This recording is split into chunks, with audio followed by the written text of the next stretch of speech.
The Knights of St. Catherine. Chapter 3. The Reason for Meeting. Between Randall, Jack, and Gabrielle, they filled Hamish in on what had happened. While this was going on, Nicole returned to Lilith's side, and Lilith had noticed for some reason Ellie had begun pacing the living room. Seeing Ellie's pacing, Ethan raised his voice. Ellie girl, wanna focus over there and tell the Christophers why we have come all this way? Ellie stared at Ethan with a blank look on her face, while Gemma whispered in her ear. Oh, yes. Ellie shook her head and turned to the Christopher pack. How the fuck did you let the Vade Mecum Infernal be put back together?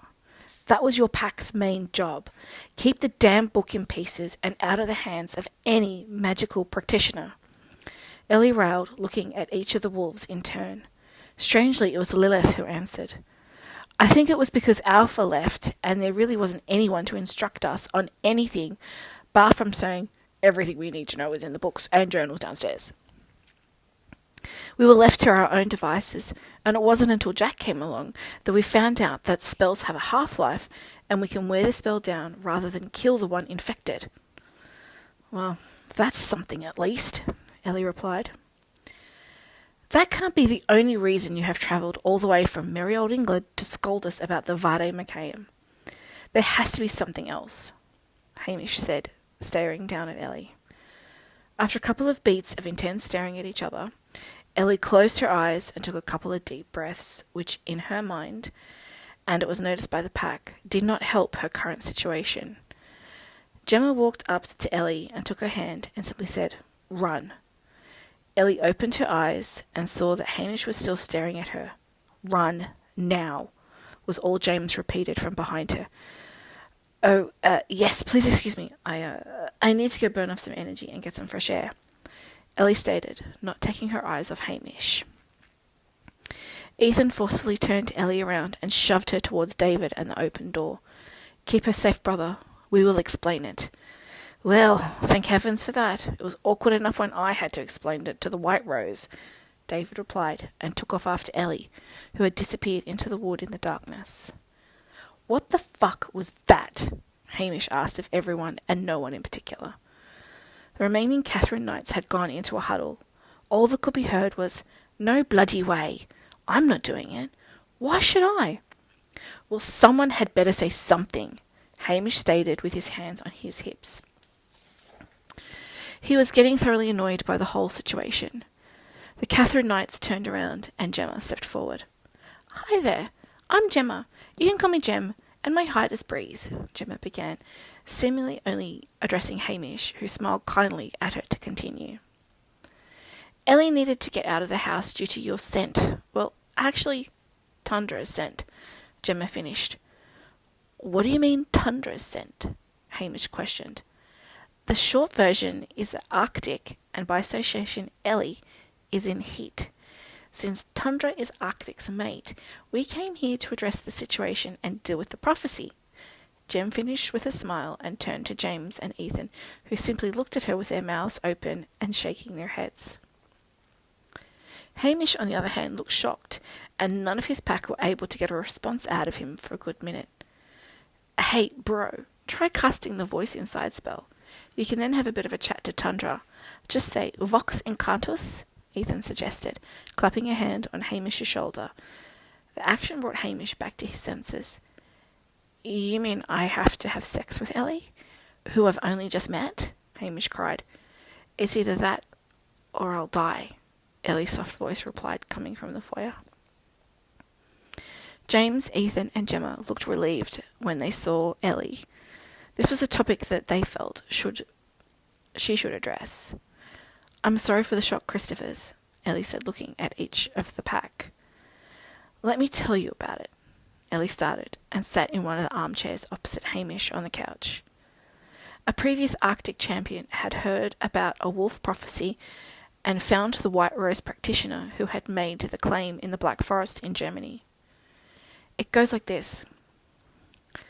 When the stars align and the time is right, two wolves mated for an age shall find a need to meet once more.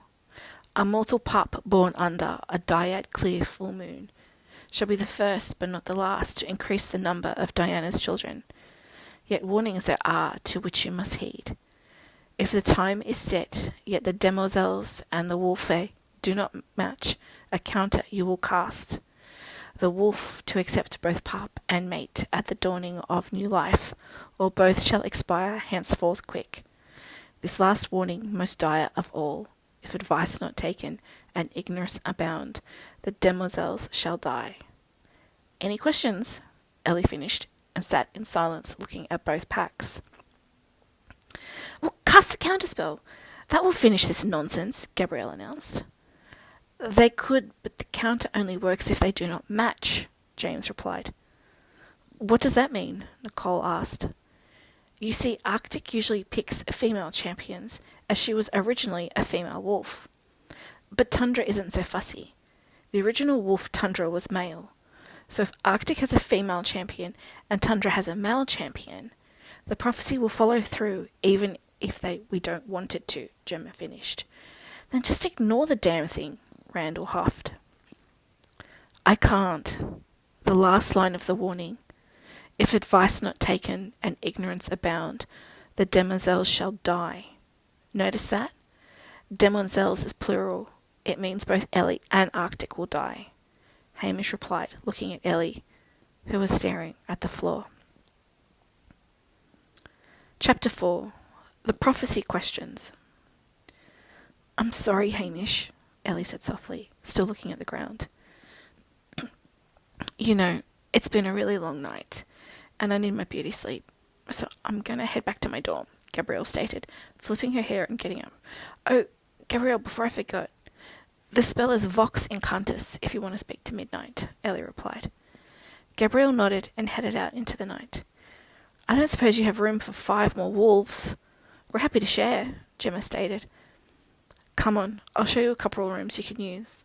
Jack informed them and headed upstairs, being followed by David, James, Gemma, and Ethan. You coming, girl? Ethan called over his shoulder to Ellie. In a minute, Ellie replied. We had better get going too, Randall stated, looking at Lilith and Nicole, who stood as well and left Hamish and Ellie in the living room on their own. After an awkward silence, Ellie spoke first. I'm sorry again, Hamish, for dropping this on you. Yours and Tundra scent is all over this place, and when you came in, the smell was stronger, and it was like I reverted to it. A stunned, drooling teenager. It's okay, Hamish replied, shrugging his shoulders. It's actually nice to be the one the girl is going after, and not Jack or Randall, he finished on a chuckle. When a couple of beats had passed, Hamish posed a question. Can you tell me what the counterspell is? I understand it won't work, Hamish rushed to add, waving his arms about when he saw Ellie's face. But I'd like to know what it is anyway, Hamish finished. Okay, Ellie stated.